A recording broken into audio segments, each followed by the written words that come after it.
Anne, çok üşüyorum. Anne, ağlıyorum. Hasret kor gibi yaktı beni.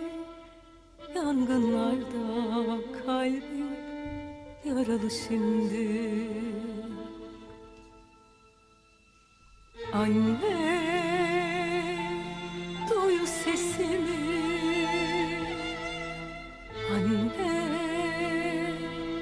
bırakma beni.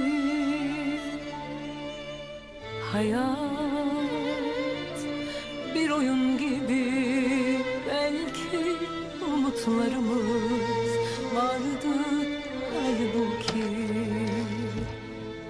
Ne olur affet anne, ben kendimi affetmesem bile sen beni affet. Utanıyorum ama lütfen bana hakkını helal et. Yine bana kızım desen, sarsan yaralarımı.